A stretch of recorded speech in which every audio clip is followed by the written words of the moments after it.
नमस्कार ज्योतिष online class में आप लोगों को स्वागत है। मैथ का हम आगे देख रहे हैं पार्ट 2 सवाल नंबर 13 से। जैसे सवाल है का हल है 13 नंबर देखेंगे सवाल। निम्नलिखित में किसका हल कैसा है, जिसके लिए आपको सारणी याद रखना होता है। A1 बट्टा A2 नॉट बराबर B1 बट्टा B2 हो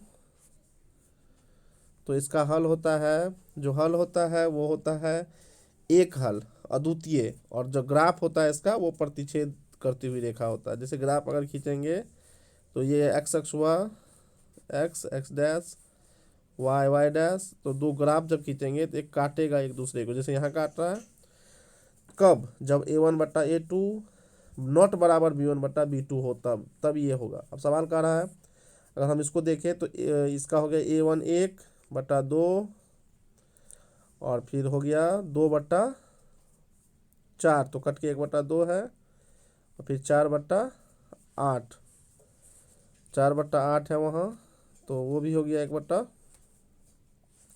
2। तो तीनों बराबर है। जब तीनों बराबर होता है तो उसका हल होता है अपरिमित रूप से अनेक हल।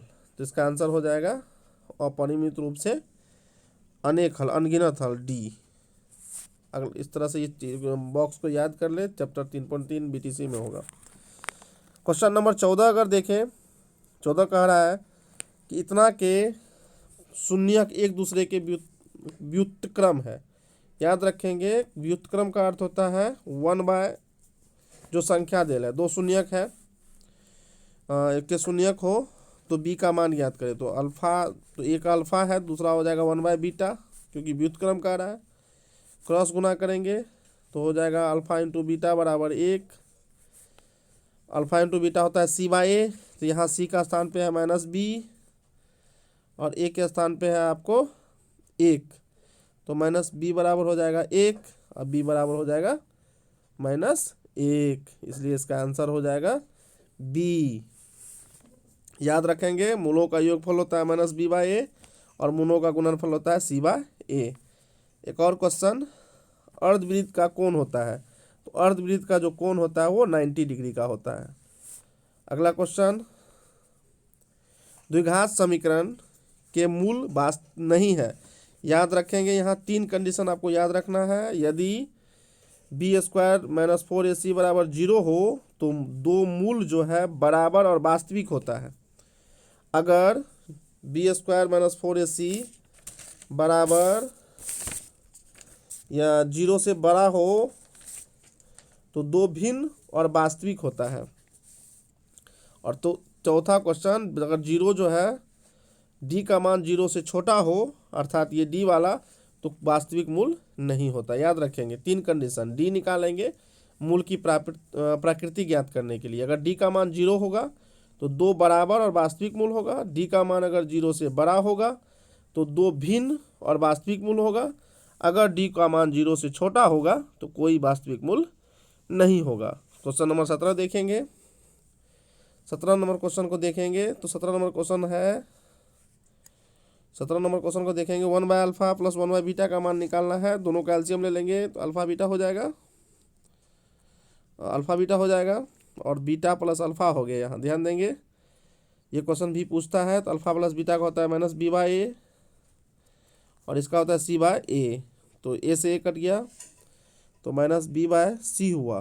तो यहाँ देख लीजिए -b का मान है -1, 1 -1 और माइनस बट्टा c का मान है 6, तो माइनस माइनस कैंसिल, तो 1/6। ऑप्शन नंबर सी, ध्यान देंगे इसका ऑप्शन सी आंसर सही हो जाएगा। नेक्स्ट क्वेश्चन अगर हम देखें, क्वेश्चन नंबर 18, 21वां पद ज्ञात करना है एपी का। तो 21वां पद होता है a plus 20d, a plus 20d। 21वां पद किस बराबर होता है? a plus 20d। तो यहाँ ध्यान देंगे a के स्थान पे है -3 प्लस b 20, और d के स्थान पे है आपको d अगर निकालेंगे तो a2 - a1 होता है, a2 - a1। तो a2 का वैल्यू है यहाँ पे 4 -3, तो 7 हो जाएगा। तो -3 गुना 20 गुना 7। तो अगर इसको सॉल्व करेंगे तो -3 और 20 सत्ते 144, 137 का आंसर हो जाएगा, याद रखेंगे। नेक्स्ट क्वेश्चन देखिए, निम्नलिखित में कौन द्विघात समीकरण है? द्विघात समीकरण का मानक रूप होता है ax² plus bx plus c। तो यहाँ ध्यान रखेंगे, सवाल कर रहा है कि कौन द्विघात बहुपद है। तो अगर देखेंगे पहला तो नहीं होगा। एक बार इसको क्वेश्चन को फिर से देख लेते हैं, कौन द्विघात समीकरण है। तो सॉल्व करने के बाद आपको अगर सॉल्व करेंगे तो इस रूट x में है तो समीकरण नहीं है, ये भी आपको नहीं होगा, x पावर 4 हो जाएगा। अगर इसको सॉल्व करेंगे तो शायद ये ए नंबर इसका आंसर हो जाएगा।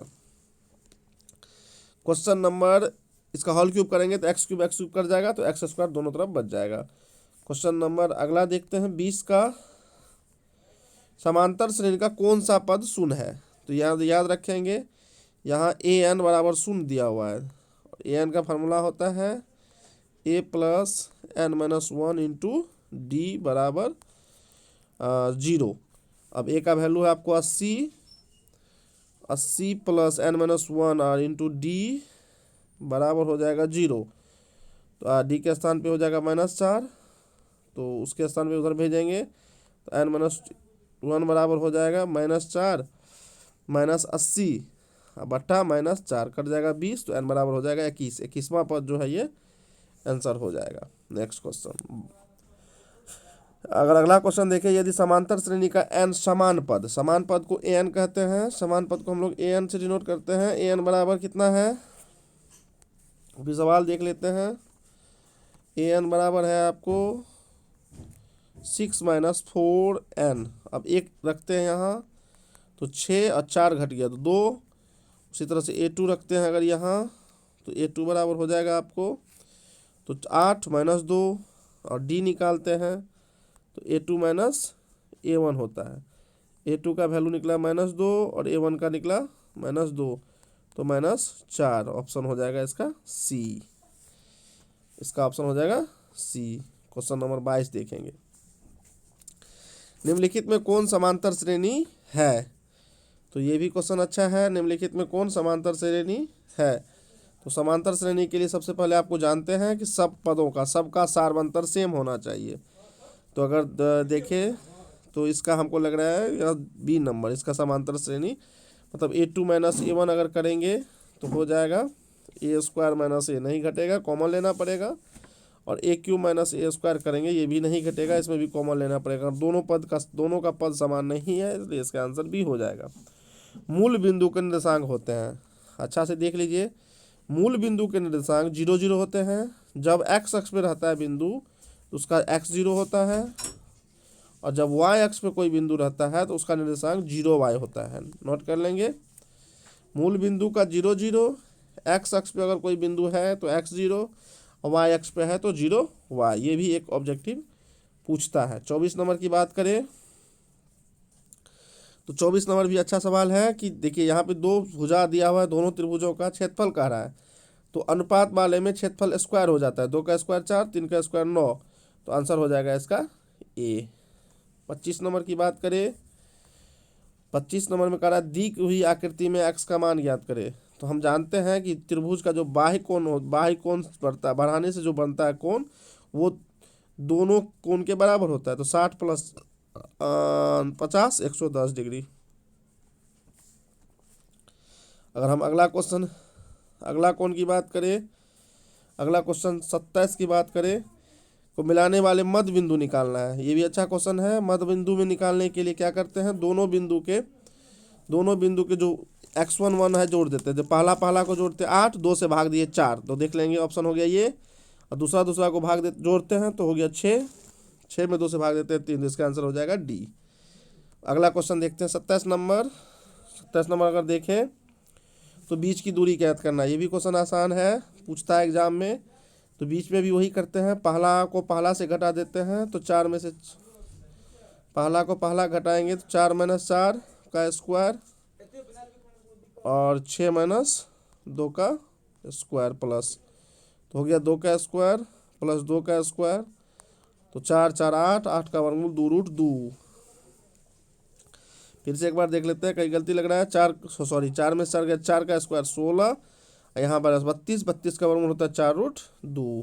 आंसर हो जाएगा इसका 27 का ए। 28 का, 28 का देखिए, sine square theta plus cos square theta हम जानते हैं 1 होगा, क्योंकि थीटा सेम ही है, इसलिए इसका सीधा आंसर 1 हो जाएगा। अगला क्वेश्चन देखते हैं। यदि रैखिक समीकरण युग संगत हो तो उसका रेखा होगा। तो संगत तब होता है जब हल हो, और हल संगत है, युग्म संगत हो तो हल है, तो हल का जो ग्राफ होता है प्रतिच्छेदी और संपाती। तो इसका हो जाएगा डी नंबर आंसर, प्रतिच्छेदी या संपाती। समांतर तब होता है जब कोई हल नहीं होता है।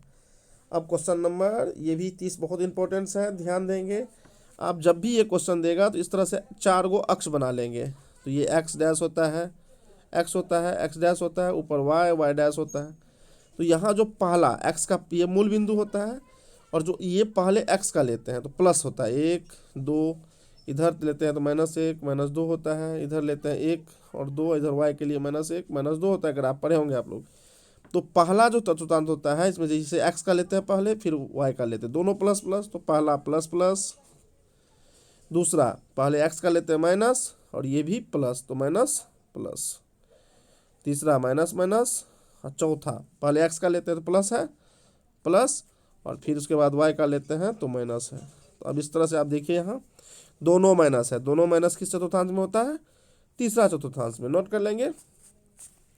इस तरह से आप 30 तक, आज दूसरा वीडियो हम लोग डाउनलोड कर दिए एक्सप्लेनेशन के साथ, आप लोग एक्सप्लेनेशन के साथ पढ़ें। अब धीरे धीरे हम लोग स्पीड बढ़ाएंगे, क्योंकि सारे चैप्टरों का मुख्य बातें सारांश बता दी गई है। आप लोग मॉडल सेट या क्वेश्चन बैंक को एक्सप्लेनेशन के साथ ही पढ़ें, जिससे आपका जो डाउट है वो क्लियर होगा, और किसी प्रकार का डाउट हो तो आप संपर्क कर ले। धन्यवाद। पढ़े बढ़े।